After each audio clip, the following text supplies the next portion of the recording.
Fala família, sejam todos bem-vindos ao canal Vitrine Política. Neste canal você recebe informações diretas, claras e sem rodeios sobre política e atualidades. Se você gosta desse tipo de conteúdo, já deixa seu like e se inscreva aqui nesse canal para você nos fortalecer aqui na plataforma e para que esta informação chegue a mais pessoas. Essa notícia vem diretamente da revista Oeste. Senadores batem boca em CPI. Assistam esta matéria até o final para você entender melhor sobre tudo o que está ocorrendo. E vamos deixando os créditos para a revista na plataforma. E não se esqueça de deixar o seu comentário e de dizer de qual cidade você vê esta matéria. E também de ativar o sino para você ficar informado sobre tudo o que acontece na política do Brasil e do mundo. Sem mais enrolações. Estamos falando sobre essa reunião da CPI do crime organizado, que foi marcada por uma discussão acalorada entre o presidente da comissão, senador Fabiano Contarato, e o Eduardo Girão, senador também. Vamos ouvir. Eu não quero aqui, com todo respeito, é que essa discussão tenha um viés para o aspecto político partidário, porque eu não posso entender isso como razoável para você falar que determinado Estado, porque é do governo de um campo progressista, ou de um governo de direita, ou de um governo de centro, tem relação com o elevado índice de criminalidade. A gente tem que, volta a falar, o crime é um fenômeno social e todos nós temos interesse na redução desse fenômeno, independente de partido político. Nada mais havendo a tratar, agradeço a presença de todos, convido-os para a próxima reunião a ser realizada próxima quarta-feira, 3 de... O senhor sequer assinou. É isso que dá. É isso que presença de todos com o senador Cláudio Castro, governador do estado do Rio de Janeiro. Muito obrigado.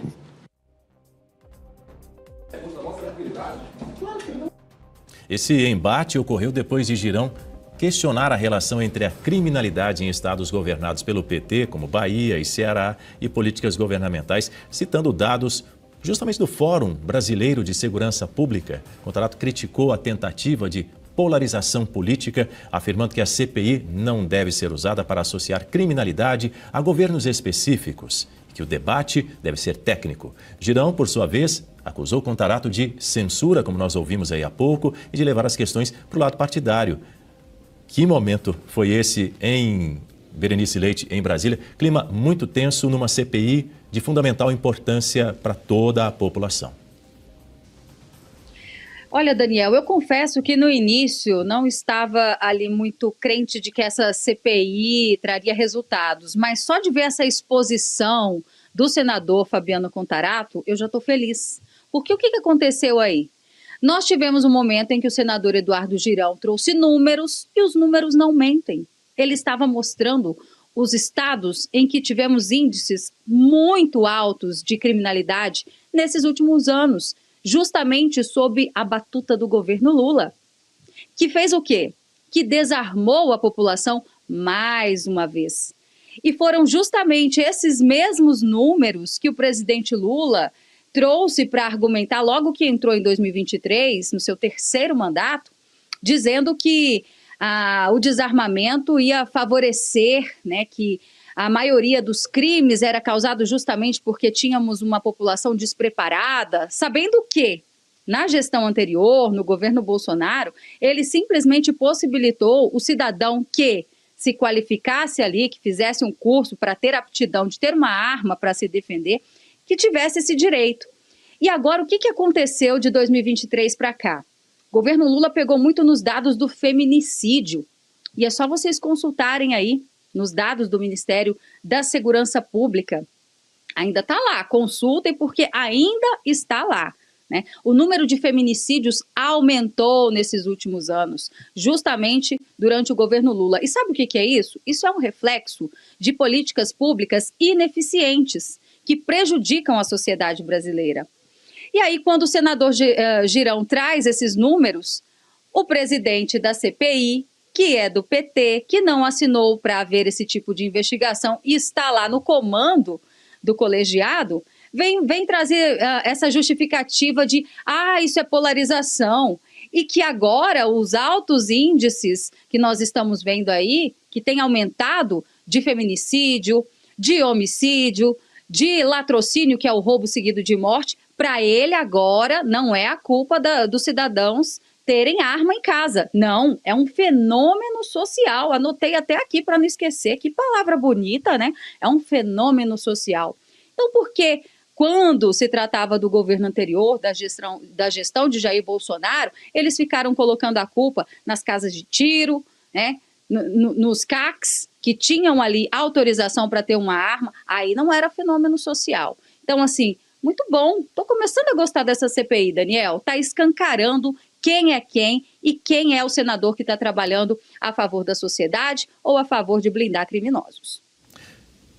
Muito bem, essa CPI do crime organizado, Berenice, Guta e você que nos acompanha, está entrando agora numa nova fase de trabalhos com o depoimento do governador do Rio de Janeiro, Cláudio Castro, marcado para a próxima quarta-feira. Ele vai ser o primeiro de 22 autoridades estaduais, incluindo governadores e secretários de segurança pública de 10 estados e do Distrito Federal, a ser ouvido.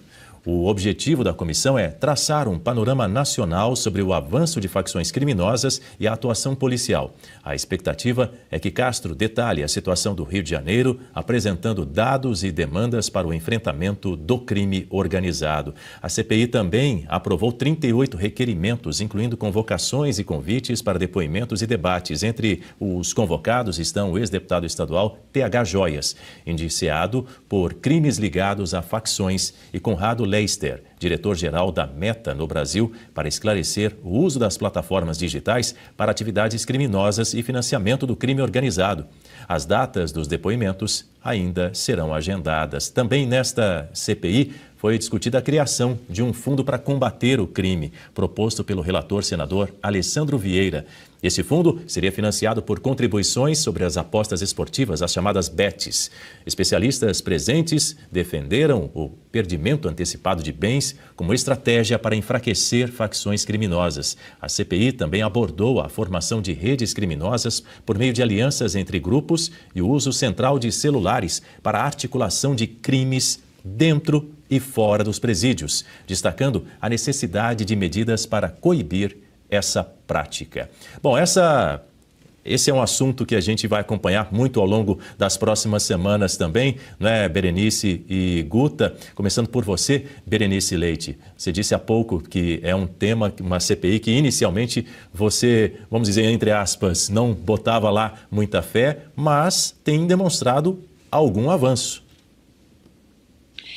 Eu acho que o objetivo dessa CPI, obviamente, é para que os senadores que façam parte do colegiado tenham ali uma visibilidade, já pensando nas eleições em 2026, né?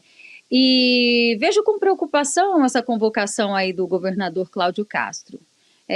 Acho que a gente vai ter que acompanhar essa sessão com muita atenção, porque, dado o comportamento de alguns senadores de partidos de esquerda, o que eu acredito que vai ter ali é uma tentativa de linchamento da sua reputação, de questionamento em relação à mega operação que tivemos no Rio de Janeiro, criminalização dos policiais. É isso que vai acontecer, né? É claro que o colegiado tem ali representantes tanto da direita quanto da esquerda, mas o governador Cláudio Castro já deve ir preparado para receber muitas críticas e acusações em relação à sua iniciativa, que foi aprovada não só pela população, pela maioria da população do Rio de Janeiro, como também em todo o Brasil. Agora, se esses políticos que lutaram tanto ali para ficar com a diretoria, com a presidência e a relatoria, ficarem tomando partido de criminosos, eu sinto muito por eles, porque isso, o que era para ser algo que alçasse eles na candidatura no ano que vem, firmando ali por mais 4 anos, aliás, 8 anos, né, senador, é 8 anos, meu Deus do céu, muito tempo. Enfim, isso pode ser um tiro no pé desses que ficam defendendo bandidos, criminosos, esses que sim oferecem risco para a nossa população. Guta Pigne, quero ouvir você com o olhar técnico de uma jurista, como analisa essa CPI do crime organizado no Senado? Eu concordo com a Berenice que o governador Cláudio Castro vai estar ali pisando em ovos nessa CPI, mas o fato é que a população está ao lado da polícia, sempre esteve. A população brasileira é refém hoje do crime e você não precisa morar no Rio de Janeiro ou no Ceará para se sentir inseguro em qualquer cidade do Brasil. O crime tomou conta e o Brasil é governado há décadas pelo PT. Isso é um legado de políticas públicas progressistas, de mão leve em relação ao crime. Agora nós temos aí agentes que estão ganhando protagonismo nessa luta contra o crime organizado, contra as facções, como o Cláudio Castro, como também o próprio Derrite lá em São Paulo. E a pauta da segurança pública finalmente ocupa o debate público, ocupa uma CPI no Senado da República. Então, embora eles queiram aí, exista a possibilidade de armarem uma arapuca para o Cláudio Castro, a população está do lado da segurança pública, está ao lado daqueles que trabalham contra o crime. Então, os senadores precisam ter muita cautela aí em qualquer jogo que eles façam nessa CPI, porque, como a Berenice bem disse, essa CPI está mostrando quem é quem. E aí o Contarato, que é o presidente dessa CPI, que é do PT, ninguém é petista por acaso.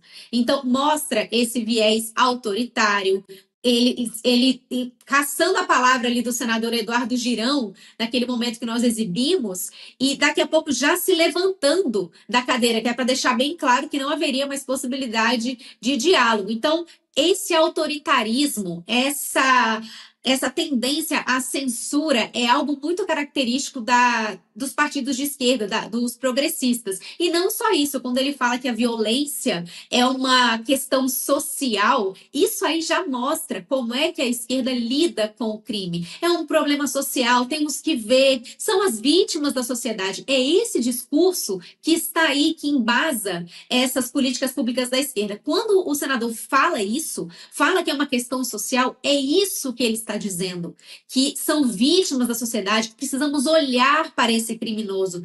É isso que está nesse discurso. Quando a direita tem um outro discurso em relação ao crime organizado, não só discurso, mas também pautas, ações efetivas, essa questão de desencarceramento que vem da esquerda, de desarmar a população que não pode nem ter a sua legítima defesa da sua propriedade, da sua vida, da sua família, que é a pauta da direita, que tem acolhimento da sociedade. Então, agora, essa CPI traz a pauta da segurança pública para o debate, queiram eles fazer o que quiserem nessa CPI, as pessoas estão assistindo.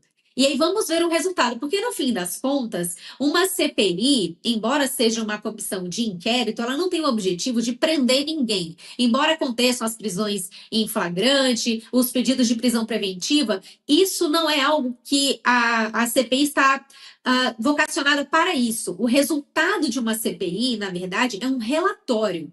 E aí, nesse relatório, constarão as iniciativas que devem ser feitas, podem ser feitas para resolver o problema que foi apurado na CPI. Nesse caso, o crime organizado. Então, se encontrar algum criminoso, enfim, alguém que violou a lei, esse relatório é encaminhado para o Ministério Público, que deve tomar as medidas cabíveis. Vai oferecer denúncia ou arquivar esse relatório. Mas existem também iniciativas legislativas que podem surgir de uma CPI. Porque justamente a hora que você se debruça sobre um tema, você se debruça sobre o arcabouço legal que tem no Brasil, você começa a encontrar os furos. Olha, aqui a gente pode aprimorar, aqui tá ruim, aqui tá bom, aqui a gente pode pegar esse exemplo de um outro país e aplicar aqui no nosso. Então, esses são os desdobramentos de uma CPI. Melhorar a legislação do país e encaminhar um relatório também para o Ministério Público para apurar